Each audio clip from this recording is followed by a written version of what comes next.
Hey everyone, welcome back to another episode of Decoded Dreams with obviously me, Jadasia. Today I have one of my really good friends and realtor with me.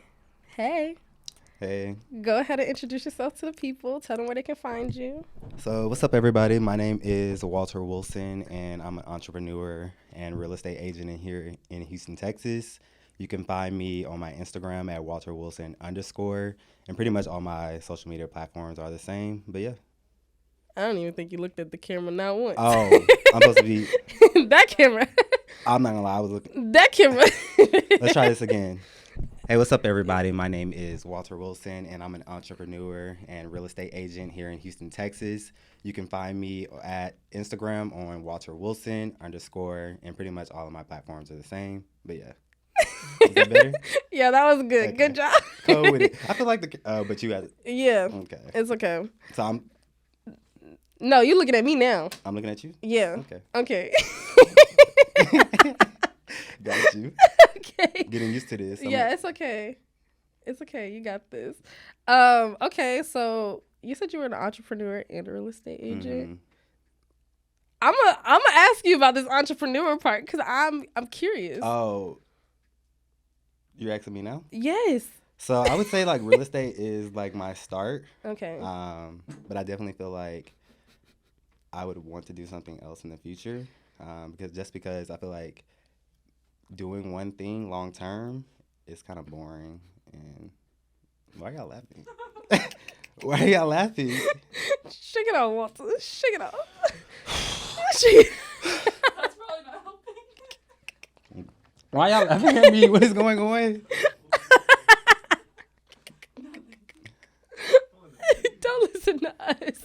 All right, what's the question? Okay. No, it's okay. Okay. So, real estate, Mm-hmm. FYI for y'all who don't know, Walter and I now work together. Yeah. We are Coworkers. coworkers, although we've never actually done anything together, unfortunately. We went to the office. Oh, yeah. We had a meeting. We had one, Yeah. and you showed up late, and it made me look even Late? later. I was on time. Okay, so yeah, so real estate entrepreneur. Mhm. You said that you're probably going to. That's the entrepreneur part. You're probably going to do something new. But what were you gonna do before real estate? Whew. So before real estate, I was actually supposed to go. Before real estate, I was actually supposed to Walter. go. So I was actually supposed to go to med school because I wanted to be a dermatologist. What happened with that? It was I was fighting for my life. So I went to the University of Texas. Okay. I was studying biology, and freshman year, sophomore year, I was swinging for my life. Tests weren't going the way I wanted to. Tutors weren't helping me. And Oh, you had tutors? I had tutors. I was fighting for my life. I was fighting for my life. I was going to the PCL, which is our like library and everything. And it just didn't work out. So then what made you be like, okay, well, from wanting to be a dermatologist, you just went, I'm going to go be a real estate agent? I think I was kind of trying to figure out what would work best for like my personality and things like that. And also like kind of what I had interest in, but also what would be like lucrative and fit my lifestyle. Your lifestyle. Did you have a lifestyle then? The lifestyle that I envisioned for myself. Oh, okay. Yeah. The lifestyle that I envisioned for myself. And so like kind of my options were, it was real estate. Mm-hmm. It was a car salesman because I love cars. I can talk about cars all day. I didn't know that. Yeah, I can talk about cars all I day. literally was on a car show and you never said you love cars. Yes, I love cars. Like, yeah. Oh. Yeah. So we'll see what car I get next. But we have other responsibilities currently. I've been But- trying to get Walter to like buy a new car and he's being so financially responsible. And I'm like, sometimes you just got to treat yourself. Yeah, I talked to my sister yesterday about it. I showed her the car. I was like, "What do you think about this Porsche? Does it look like a mom car?" And she was like, "That is not your vibe." I said, "Thank God, thank God." No, some Porsches are mom cars. Mm-hmm. That's why I feel like right now, like I have the Lexus ES 350 F Sport, Yeah. right? You know, the black sports car with the red interior. The red interior, the red guts. I know, but then I think about it, I'm like, would it look right having a car seat in the back seat? Like, I mean, you can fit one back there. It got space. it got a lot of space, but I just feel like, I don't know, like I see me driving like a white car with like the peanut butter interior, you know, and then that's more like I have kids. Yeah. You know, Yeah. but also, do I want to look like I got kids? White I don't mom know. versus black mom. As far as the exterior color, I've been seeing that all over TikTok. Because, you know, like they say the if you drive a white car, you're like the clean aesthetic, your Instagram, everything's put together. But black mom car, everything is just all over the place. Not my car. Yeah. That's what I got. Yeah, but those were kind of like my options: car salesman, truck driver. My brother's actually a truck driver right now, and he's like, Walter, You would not have been a truck driver. He was like, this is definitely not for you. No. You would not have made it. So I feel like God allowed me to get into real estate. And you've been doing good. How long have you been in? So technically, what was it? March or April was my 2-year anniversary. Mm-hmm. Oh, yeah, because you were doing your renewal, right? Yeah, so I just did my renewal. It's like 180 hours. I waited until the last minute. I remember. But things always work out for me. Things always work out. We were touring my house and you was doing your courses. Yeah. So things always work out. And so that's kind of how I got into real estate. Okay, so now that I'm in real estate, I feel like I see why you did it, right? Like, I see why you went from, like, the years of schooling that you would have potentially had to do to, like, just immediately, because it gives you, like, I won't say immediate satisfaction. Yeah, satisfaction. What was I trying?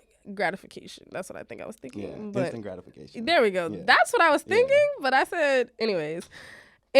So, like, it doesn't give, like, anything instantly, but if you do it, like, you've been doing a lot in the last 2 years. Yeah. Like, I would probably say the reason why is because I lived at home, like, my first year. So it allowed me to pour all of my time and energy into real estate. And yeah, I feel like looking back at, like, my journey, and it's only been 2 years, I feel like that was a big reason for my success. Because, like, I had the support system backing me, and I kind of never had anything to compare it to, like, for example, a 9-to-5, or I was just kind of, like, figuring it out, and this was, like, my only option. This was option A, B, C, because outside of that, I mean, I have a degree, but... What's your degree in? So my degree's in sociology with a business minor. Yeah.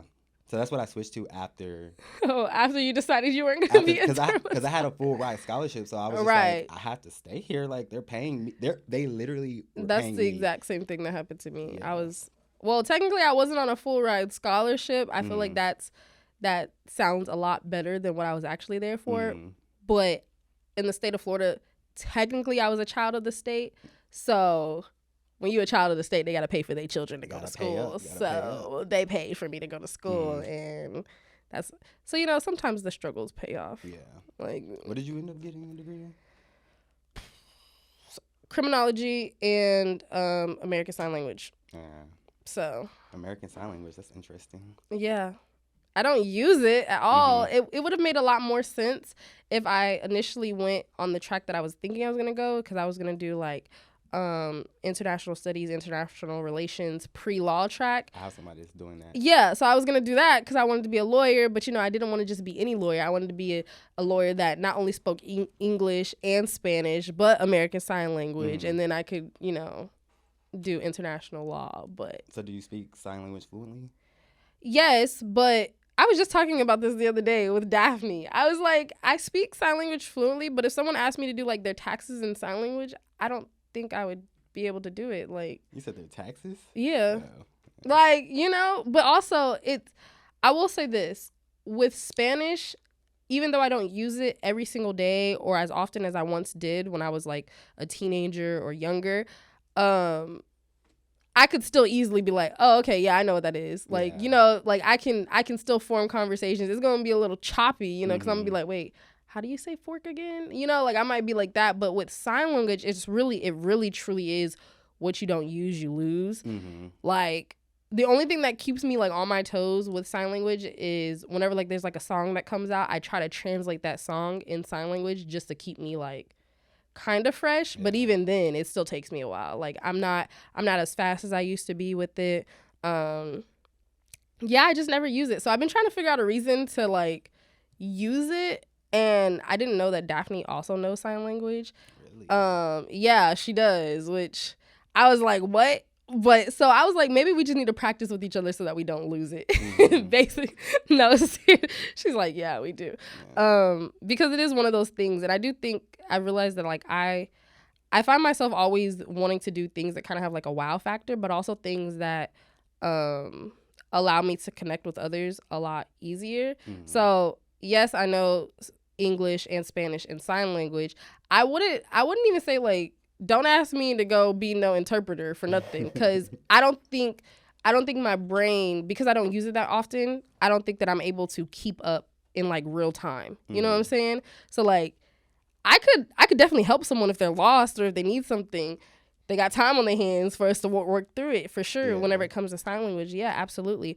But I don't know. I've just been adding like languages to my checklist. Like right now, I'm learning like Chinese. I don't know why, but I just started learning it. I was like, okay, you know, like you see those TikToks of people who are like speaking it fluently, Yeah. and yeah. Actually, while you were saying that, I had a funny thought in my head. You know the Waka Flocka concert and the silent. Waka Oh, Flocka thought that the person was just dancing, but she was really doing sign language? I should put that clip in here because yeah, she was going in, and I was. I see people like that, and like I've done a few songs. Mhm. Like I think I posted only one on social media, Yeah. but like they're usually like slower songs. You know, things that I could easily be like, oh, okay, yeah, that's how you do it. But I don't know if I could do rap songs. Like I talk fast, but like my hands, they don't operate as fast Yeah. either. And so yeah, so that I would like to get really fluent in like, I don't want to say like slang, but like, you know how we have words that aren't like the professional words? I would like to know that. And that's one thing that I've been learning via TikTok, via like other, you know, people who know and do sign language, especially on social media. Just anyone that's part of that community, I feel like I learned so much from them whenever it comes to like words that you use day to day, like not in a Yeah. professional manner. Because I learned sign language. I started when I had a teacher when I was 5 or 6, and she taught us the alphabet. Oh, so you were doing this like. Well, young. yes and no. So she Mhm. taught us the alphabet. It was a really big deal. No one had ever done that before. Like, we had so many people coming in to see us do this. Like, it was a huge deal for these 5 and 6-year-olds to do the alphabet. So we did that, and then it just stopped with my class. We never seen anyone do it again, yada, yada, yada. But then there's this television show called Switched at Birth. Yeah, so basically the plot is there are these 2 daughters born into 2 different families. They were switched at birth. Mhm. One of them ended up being hard of hearing. And so she and her whole family learned sign language, yada, yada, yada. But the family she was actually born to, not the one that she ended up going home with, they were like super privileged, yada, yada, whatever. But whenever I started watching that show again, it started bringing me back to like, oh, okay. So then I utilized that to help me learn sign language. And then whenever I got to USF, I just took courses and Yeah.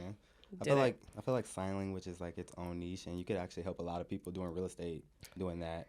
You know, I thought about that, but then also I was like, I mean, because I've had clients to reach out to me that only spoke Spanish. Mhm. They're able to text over text like English and Yeah. things like that.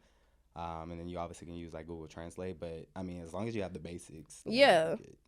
but I mean, I think that's why I am so like, I want to learn all these different languages because I always Mhm. think about like in regards to a career. And yeah, if you're in Texas, like, of course you're going to come across people who speak majority Spanish. Like, I feel like that's a given. Did you just kill that drink? Yes. I'm kind of parched now. Do you feel better? Yeah. Okay, Can I cool. get some water? He Thank you. said, give me some water, I'm a little please." parched. I love it because it looks as though you were drinking water, but we're not drinking water. But Yeah, the tequila is kind of setting in now. oh my goodness. Thank you. A break for Walter and needing water. Okay. I know. Classy. Oh, we didn't do a clink. No. No clinks. I feel like it would be too complicated No trying clinks. to clink You're right. like across. You'll just try to spill Look, it on look. me. He said somebody said tequila. Oh, you guys that? Oh. No, I don't need that. Anyways, okay. So let's talk some more about your life in real estate and how that's impacted you. One, I want to know how you juggle and like I've been doing real estate now for what? Not even a month? Yeah. And it's very easy to get unorganized. Yeah. Like I'm like, okay, like people started sending me DMs and I said, y'all asking too many questions. I'm not responding to all of these. Like, what is going on? But for you, I would imagine like how often do you feel like this, and I guess this happens with anyone who's an entrepreneur or, you know, basically in charge of what they bring home, basically. How do you feel as though, one, you stay organized, but also like maintain like a balance like within your life? So I feel like when I first started real estate, there was literally no balance at all. Like I literally have friends that would come to me and be like, "Hey, Walter, I haven't heard from you in months. Like, what's going on? Like, are you going through something? Like, do you hate me?" And that was kind of like not the thing. So I feel like when I first started real estate, there was literally no balance. I was probably doing real estate like 24/7, 28/7, all day, every day. I was dreaming about it in my sleep. Oh, Lord. But I think with organization, I think that kind of comes over time, or you kind of create your own sense of organization within your head. Because initially when I started, I would like stress myself out because I thought that like, hey, I need to have 1, 2, and 3 down. But honestly, like there's always going to be something to do. There's always going to be somebody to reply to. There's always going to be a social media post to do because your sales. The more work you do, the more money you make. So it's like always going to be something to do. So I think my organization is like kind of starting with who is priority and then going from there. So if that means that I'm replying to you at 10 o'clock at night because I have the time, because all day I was... I know, because I was one of those people you were replying to at 10 o'clock at night. Yeah. But I think like the balance for me has come now is like I understand when I'm getting burnt out and I understand when I need to take a step back, because I am talking to people all day and I love talking to people.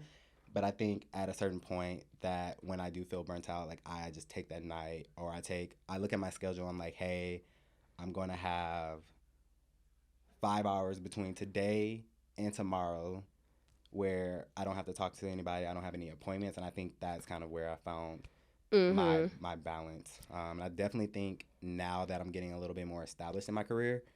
A little? I feel like you've been working like... I just...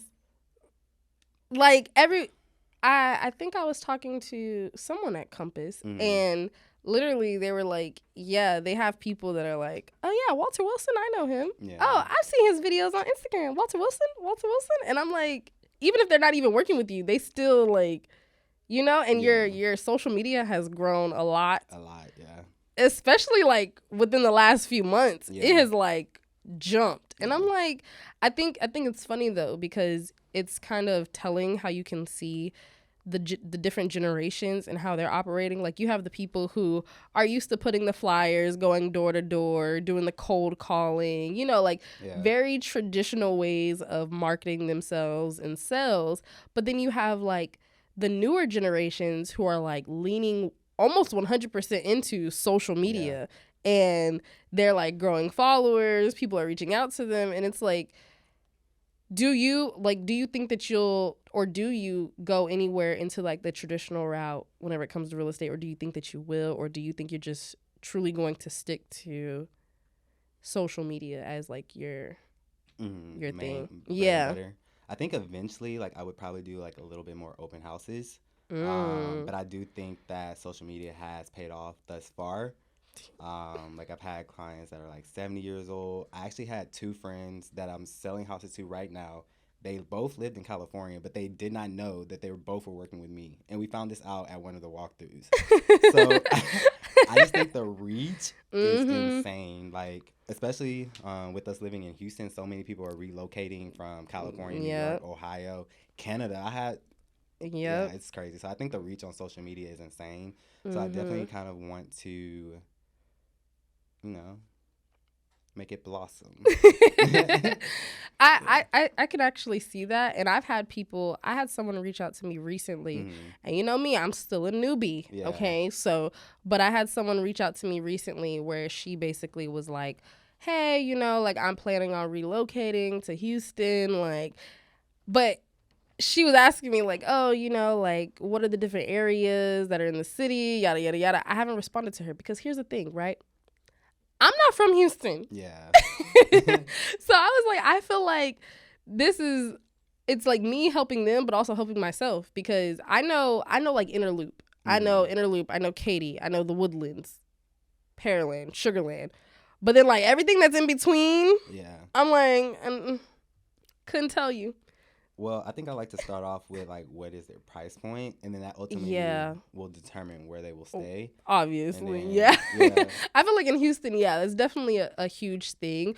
But I'm just learning now for me that like it's more than them. Like I'm realizing on a personal note that like wow, like I'm actually still learning this city. Like I knew it enough to know where I wanted to live to buy my first home because I've lived here for 3 years now, almost 3 years. So I was like, okay, like, I know it enough for myself. But whenever it comes to other people, and then like I see you all the time. You're like, oh, I'm in this part of Texas, this part of Texas. And I'm like, where you at, Walter? And you 45 minutes away. And I'm like, I was in Fulshire today, and that was like 50 minutes from here. Which is crazy. Yeah. And Fulshire is like a new and developing area. Yeah. So. Well, that's good to know because I don't know when I'm going to move again. Hopefully no time soon. Would you move to the suburbs?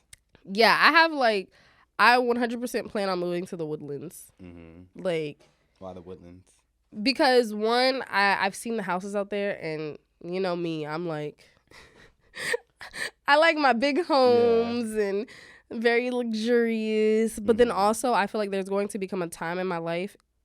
Honestly, I feel like I'm already kind of there. Like, I've never been someone who likes to really go out and party and go to the clubs and, be on the scene. Like, when there's too many people, I'm like, okay, time for me to skedaddle, right? So because I'm already at that point, I feel like that's only going to be heightened whenever it's time for me to, like, start a family. I start having kids. I need to think about what schools they go to, yada, yada, yada. So everyone that I know who lives out in the Woodlands, they already meet, like, those criteria. Like, they're married, they have kids, yada, yada, yada. And they're like, this is why we moved from out here. Now, obviously, they're still like, oh, sometimes we do want to be close to the city.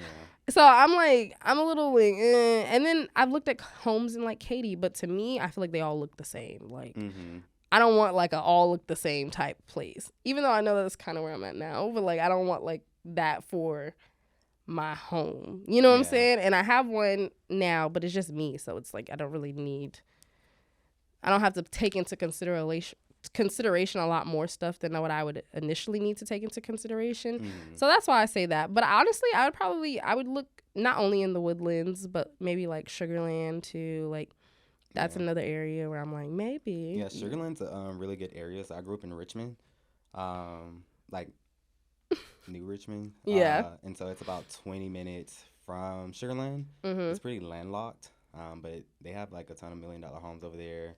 Homes where you can get like huge That's lots. what I'm going to do for my next home. So yeah. I'm 100% going to just go. Yeah. So million or up. Yeah. So Sugarland would be a good, I guess, balance because you will get that like custom home. But you also not too far from the city, especially since you're doing real estate now. Exactly. But we'll see. There was something else that I was about to ask you. Oh yes, pros and cons. I need to know. I feel like you and I have already had this conversation, but not only what are the pros and cons of being in real estate, but being an entrepreneur. I feel like they're probably gonna like overlap a little bit, but the pros and cons, because I feel as though everyone always says like there's a difference between being an entrepreneur and intrapreneur or something like that. What's an entrepreneur? Which it's like an entrepreneur is someone who's like starting something new, yada, yada, yada, yada, yada, taking it. And then I feel like an entrepreneur is someone who takes something that someone else already has and then just kind of like... makes it better? Like just, you know how like... I don't really know how to explain it, but basically you have more. It's not as groundwork as being an entrepreneur, right? Yeah, so like It's buying like a business and yeah, it's like maybe if I went ahead and did a acquisition or something, you know, like I took someone already built this whole thing. I went ahead, invested, took it, and now it's, you know, like, okay, go ahead. But yeah, so back to you. So I'll probably say like the biggest con would be like the instability, or at least the instability that I had in the beginning. That's why I definitely say like having the support system that I did helped out a lot. Right. Yeah, that's probably like the biggest one. I feel like I hear a lot of people say that. Yeah, but overall, I would say the biggest pro is kind of the flexibility that you quote unquote have. Because like recently I was looking into the tech sales jobs because I'm like, I love talking to people. I feel like I can do this in a different aspect. And I realized that because this is my first like real job. Really? Yeah, this is my first real job. Like I graduated college and I went right into real estate. Oh. And so you didn't like have like a job when you were like a teenager? I mean, I did. Like I worked at Starbucks. I loved it. I I don't know realized if we can say that anymore. no, I worked at Starbucks and I loved it. And what I loved about it was because like it sounds weird, but I had to keep up with drink orders. Like I would listen to them over the intercom, make them. So I think I like stress because like I think I like stress because like it's so fast paced, and I think that's kind of why I'm good in real estate because I feel like why am I saying this? But yeah, I feel like yeah.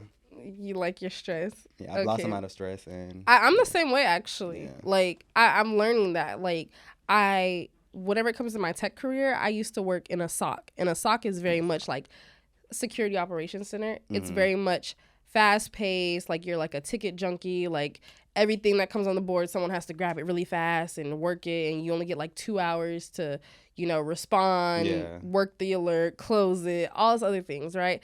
And I liked it because it did make time go by a lot faster, right? Like there was very I didn't have time to just like twiddle my thumbs, you know what I'm saying? But then also one thing that I did learn from being in an environment like that is whenever I would get off work, I was genuinely exhausted. Yeah.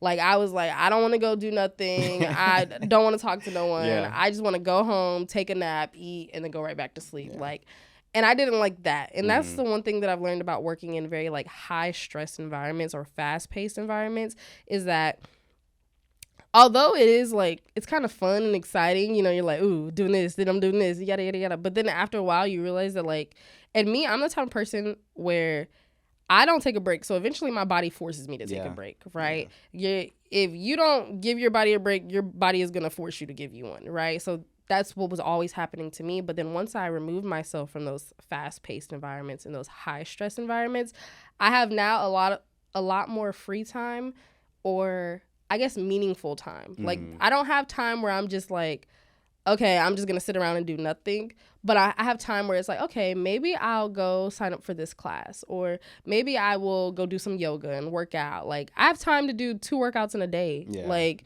you know, that's good. You know what I'm saying? But it's allowed me to pour into myself. And I feel like having something, being in a career like real estate or like tech, it gives you that flexibility, not only with your time, but also like financially to pour into yourself so that you can enjoy life. And I'm one of those people. I'm not about to be like, oh, I'll start traveling and doing all this when I retire.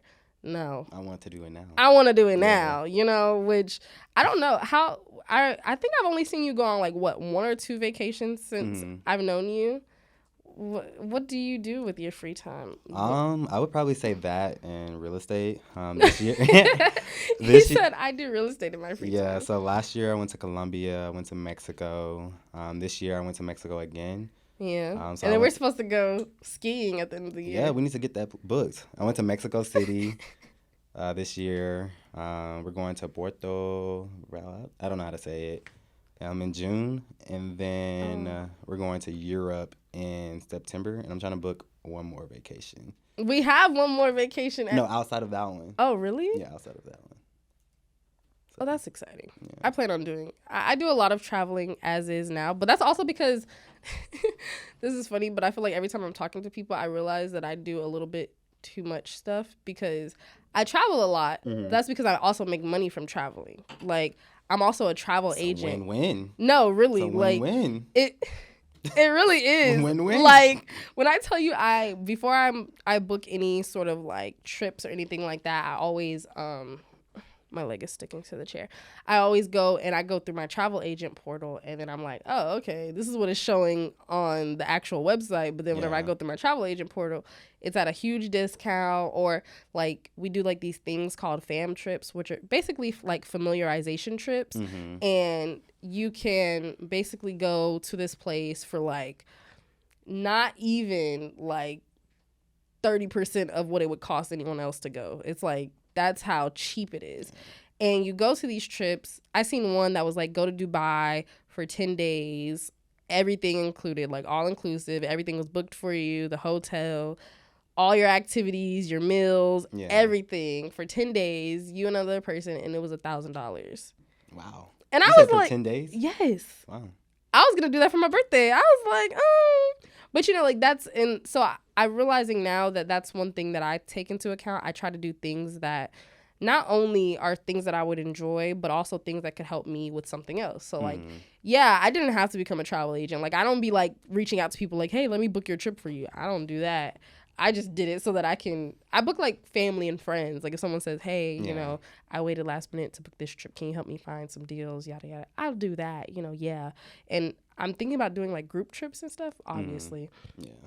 Because that's why we're going to be going skiing at the end of the year.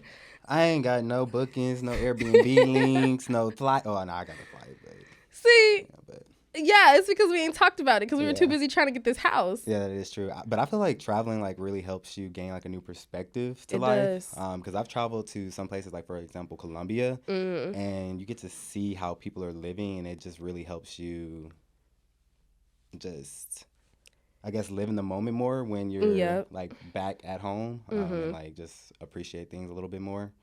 But yeah, I definitely do love traveling. I love traveling, and I love just, and again, we said this with real estate, like speaking to people, learning about their life, learning about their connections, and kind of learning their stories, right? Like, I feel like you and I, we were already like cool. Like, you helped me find like my apartment. And then, we were like, okay, cool, whatever. We would talk here and there, interact with each other on social media. But whenever it came time to buy a house, I feel like we got, like, super close. Yeah. Like, we got super close. Like, hey, Walter, I'm just FaceTiming you just to talk. What you doing? Ring. I remember the first time I FaceTimed, I was like, oh, she answered. Yeah, because I was like, Walter's FaceTiming me? Okay, like, I didn't know we were there now. But, like, having those, those shared experiences. And honestly, to me, I tell Daphne this all the time.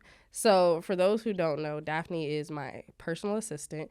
But like, she's awesome. She's great. She's okay. Awesome. I don't think I introduce her to, like, every time I introduce her to someone's like, does Daphne got some friends that can also do her job the way that she does her job? Can you No, Daphne is one of a kind, and I'm not giving her up. Anyways, but I was telling Daphne, I was like, I feel like all of the people who I end up becoming the closest with and like true friends with are people I've done business with.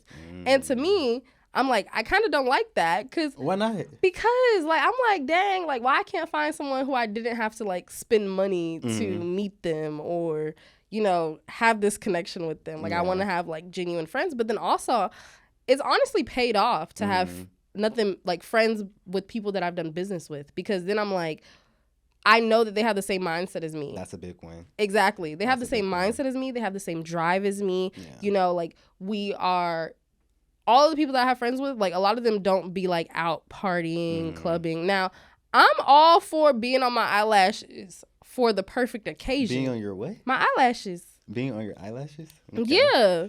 You ever seen a girl dancing, face down, eyelashes? Okay. Like, okay.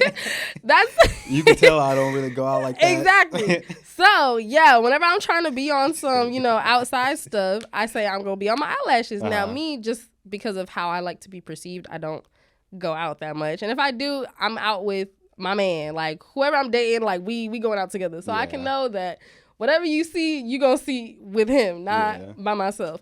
But that's also why, like, my friends don't go out. You know, like we did game night at my house. I loved game night. And we had a blast. I love game night. It literally reminds me of my childhood. Like I just had so much fun. Exactly. Yeah. And you know, not only are you having fun, but like you're surrounded by people who are also on the same things as you. You don't have to keep like looking over your shoulder to see if a fight's about to break out or someone's about to start, you know, just being weird. Like and as a woman, that's one thing that I've realized I enjoy. I enjoy being at home in those spaces or just being in something small, quiet with a small group of people. You get to connect way more with those individuals versus like when you go to a club, like it's just loud. You don't get to loud. Actually talk. I'm like, why is people spilling drinks on me? This person got one more time to bump into me before I start swinging. Like, it's just too much. It ends up not being fun. And then you got to stand in long lines. You got to pay covers.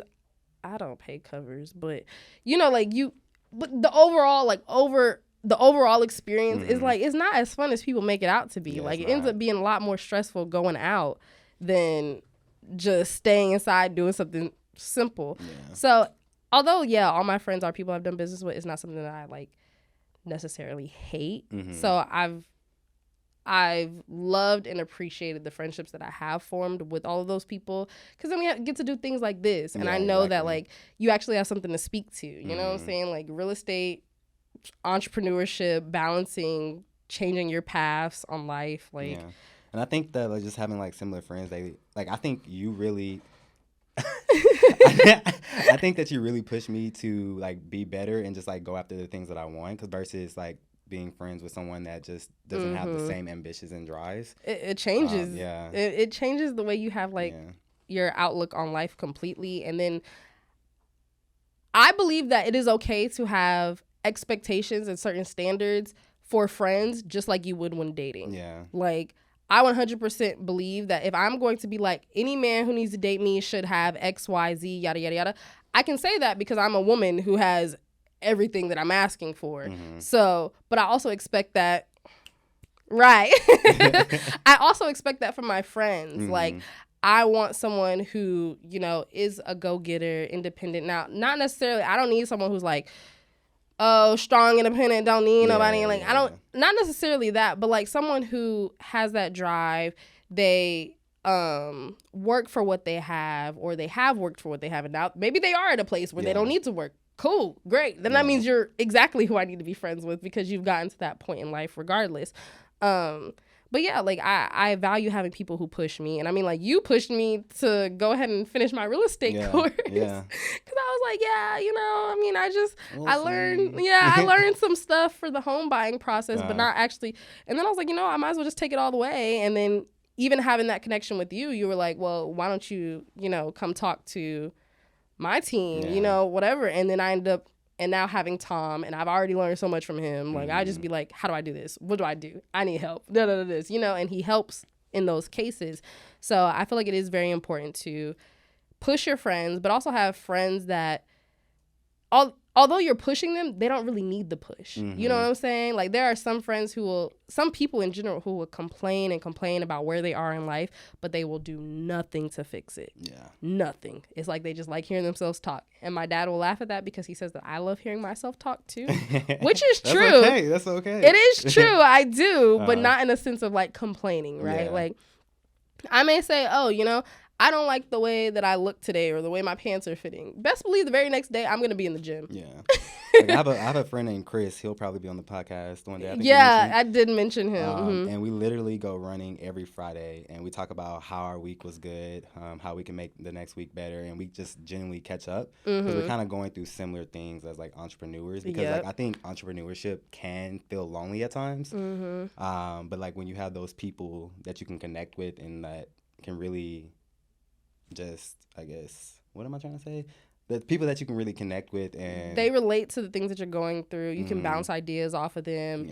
You don't have to carry those burdens alone. Maybe something that is working really well for you, I've been struggling with. So you can help me. And I have a lot of friends. Like, one of the reasons I'm even doing this podcast is because one of my friends, Alexa, she does the Darling Talk Show. And I came here to do her show with her. And I was like, you know what? I've been saying that I was going to do a podcast for years. I said, I'm going to get into YouTube for years. Never did it because I was always like, I don't got time. Like, you know, but then like seeing her, I was like, you know what? This was the push I needed. Yeah, exactly. You know, like, as a friend, and she encouraged me because she's a friend. Yeah. You know what I'm saying? Other people who aren't your friend, they're not going to encourage you, especially if they think that you're any sort of competition. Yeah. They're not going to encourage you. But all of my friends, we are all on the same playing field. So therefore, we're like, I'll help you where you need help. You help me where I need help. We make each other better. Overall, our entire friend group ends up growing as people, as individuals within our community. And it pays off in the end. So yeah, and having someone like Chris is really good. Did you finish that? It don't matter because we about to wrap up anyways. Really? It's Yeah. been 45 minutes already? Yes, it's been past 45. Wow. minutes. This has literally seemed like it just time flew by. Yeah, exactly. But no, it is been the 45 minutes. Oh, okay, I was just waiting for him to pour his drink.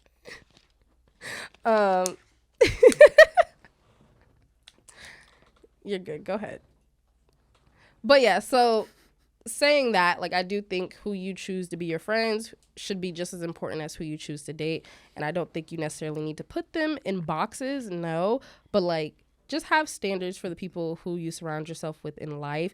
What do they say? Like, you are the sum of the people, the five closest people to you. That you like, surround yourself with. yeah, like, I'm like, okay, so then that means if I know as a woman, as a business owner, as a professional, just as a person in general, if I know I want to be perceived out in the world as a specific type of way, and if I know I carry myself a certain type of way, then I need to be surrounded by people who also do those same things. Now, I'm not saying that if she jump, I'm gonna jump too. Like, I'm not saying, like, no, like, if she doing what she doing, cool. Like, where we align, we align. Like, I am still someone who can think for myself, and that's why I also surround myself with other people who can think for themselves.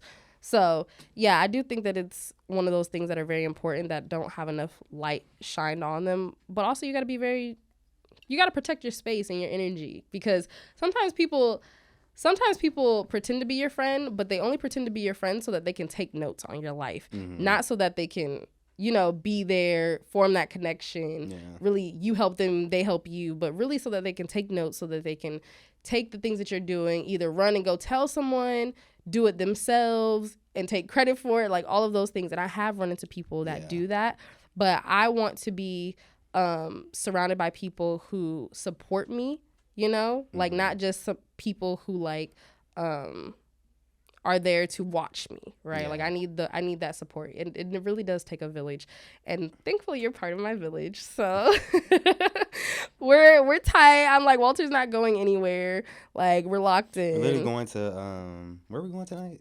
Oh yeah, we're doing a cooking class tonight. Cooking class tonight, and with my girlfriend Renee. I'm so excited. Yeah, so I'm excited. It's things like that where I'm like, I'm grateful that I have friends who want a higher quality of life. Like, I don't think I went to a cooking class with my mentor one time, and she's like some short little white lady in Florida who lives like the American dream. I don't know how she became my mentor because my group home assigned her to me, and at first I was like, why are y'all giving me this lady? But now I'm like, I absolutely love and adore her, and no one can don't even look at her crazy or else I'm a snap, like, you know? But she's the only person I've ever done a cooking class with. So I love doing things like that. And I love that we're going to do it together. And I also love that you came here today. How do you think it was? I think it was pretty good. Yeah? It went by pretty fast. So I think we definitely could have talked about way more things. Oh, we could have. I feel like what we talked about was pretty spot on. Yeah, pretty spot on. Yeah. Do you see yourself doing something where it requires you? Because I've noticed on your social media, you've been like kind of letting people into your personal life a little bit more. Yeah. What's that been like? Is it a little like weird or like it's out of your comfort zone? I know that. Yeah, it's definitely out of my comfort zone. I'm a little bit more, I guess. I think I have like a wall up, and I've been going to therapy recently. Really? Yeah. And so I think that's I like didn't know that. Yeah, that's one of the things that me and my therapist talked about is just like not having a wall up with everybody and just kind of letting them be who they are and then assessing from there. Because I think I'm like very much like I like to read people. Yeah. And so that's why I like sit back and just like I'm really like So, Has therapy been like? Do you like it? What influenced you to go? I'm curious. I didn't even know just because that. like I think that in my current stage in life, like there's no amount of money that is going to like I guess like once you start making a certain amount of money, like I feel like you do need to work on yourself because it'll allow you to go to a different stage in life. And I feel like there has been like some blockages there, if that makes sense.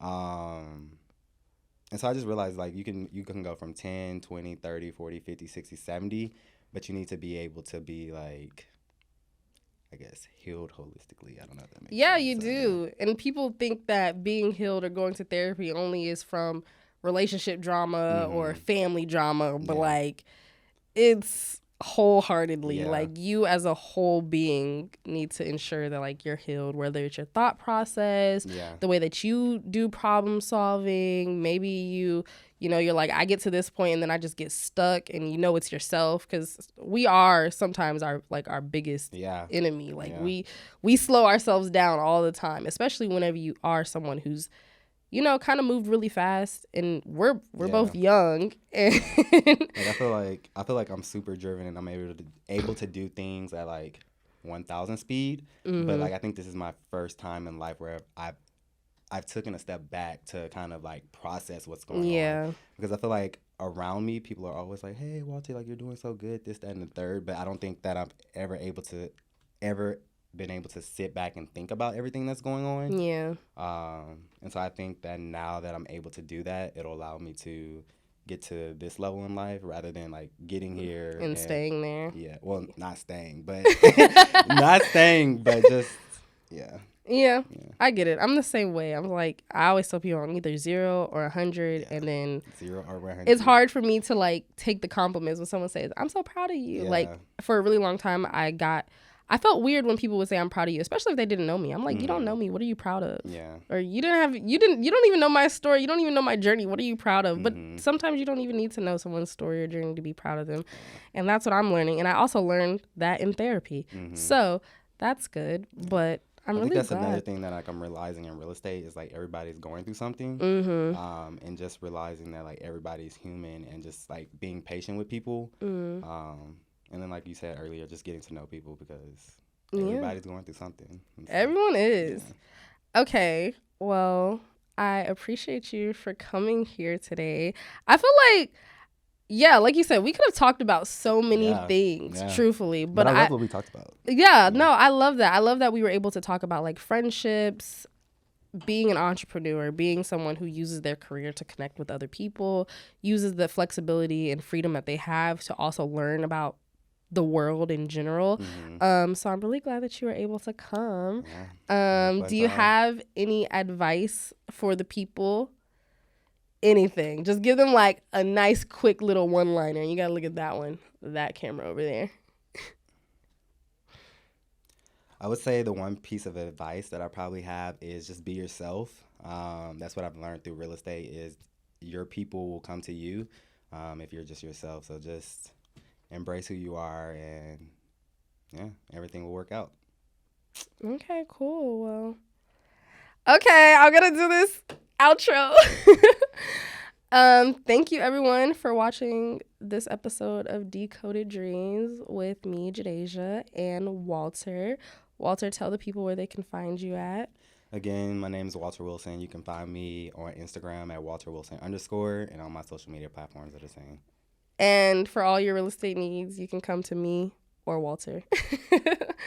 Bye.